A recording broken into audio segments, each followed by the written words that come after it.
Un chèque de près de 3 millions d'euros signé de la Banque de Tanzanie, de quoi redonner le sourire à Saninou Laser. Ce mineur artisanal vient de battre tous les records en mettant au jour les 2 plus gros fragments de tanzanite jamais trouvés dans le pays. Un trésor désormais propriété de l'État. Nashukuru sana serikali kwa haya yote tulioyaona kwa sababu imetupa motisha mkubwa sana. Nimejenga madarasa mawili mwaka iliyopita kwa ajili ya watoto wa shule, sio shule yangu lakini. 2 pépites qui affichent 9 et 5 kilos dans la balance, découvertes dans les montagnes de Mererani, près du Kilimandjaro. Une zone protégée par un mur depuis 2018 pour lutter contre les exportations illégales de tanzanite. Elle représenterait 40% de la production nationale. Pour le gouvernement, récompenser Saninou, c'est aussi un moyen de promouvoir l'exploitation légale de tanzanite. Leo Laizer amechimba kwa muda mrefu.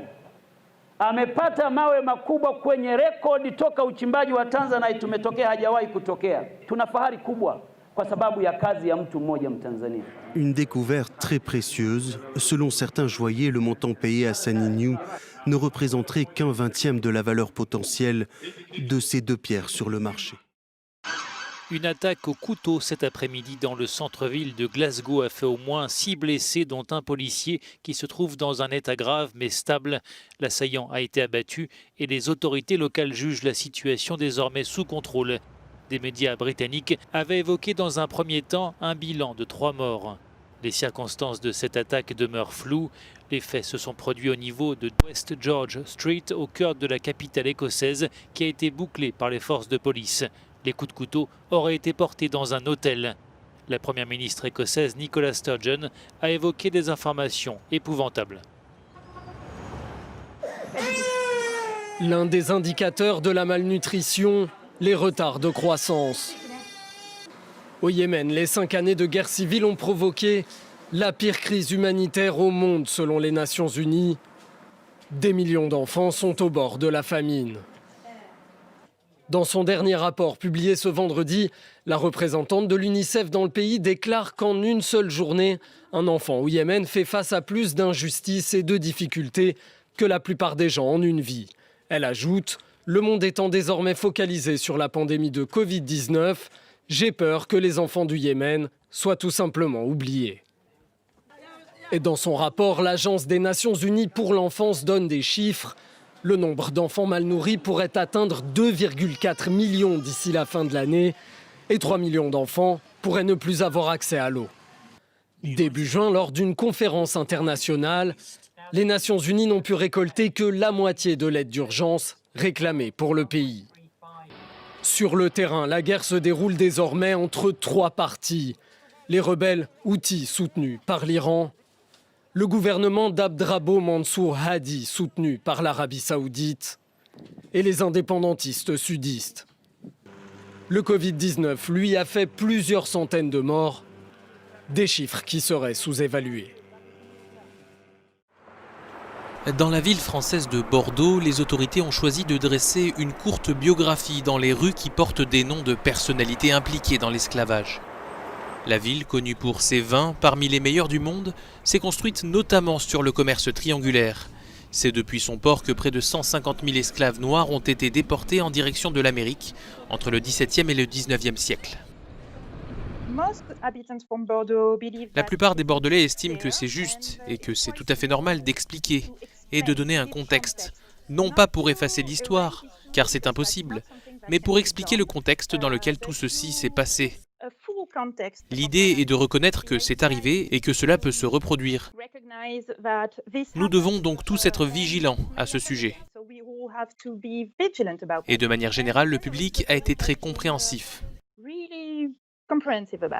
Ces plaques sont le fruit du mouvement Black Lives Matter, créé spontanément aux États-Unis fin mai, après la mort d'un homme noir tué par un policier blanc.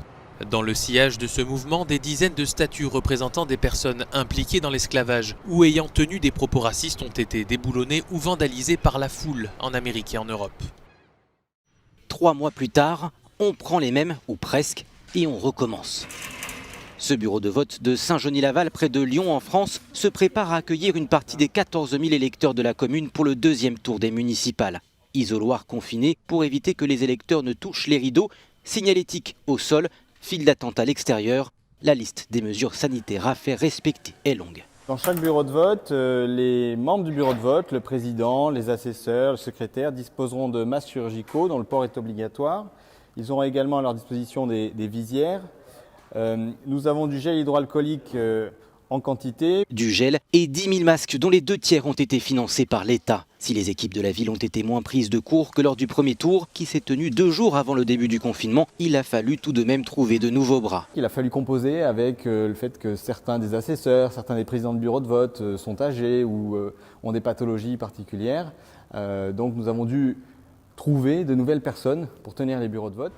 Une campagne également chamboulée sur le terrain, alors que la figure du maire est connue en France pour être l'élu le plus proche des citoyens. Les barrières sanitaires demandent une certaine adaptation. Nous sommes présents, mais nous ne distribuons pas le tract. On est allé au contact d'une manière différente, c'est-à-dire en petits groupes, avec les gestes sanitaires, les masques. Le taux de chômage a atteint un niveau record en Afrique du Sud. Selon le Bureau des statistiques du pays, il était estimé à 30,1% au premier trimestre de l'année, contre 29,1% au dernier trimestre de l'année 2019. Une situation due à l'état de récession dans laquelle l'économie du pays est plongée.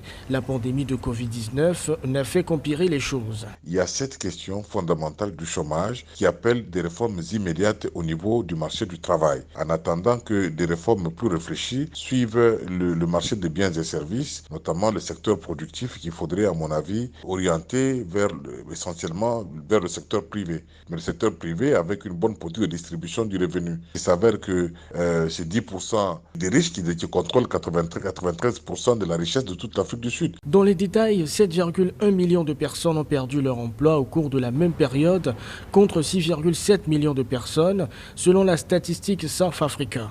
Le manque de soutien pendant la période de verrouillage aurait fortement impacté le secteur informel qui couvre 30% des emplois.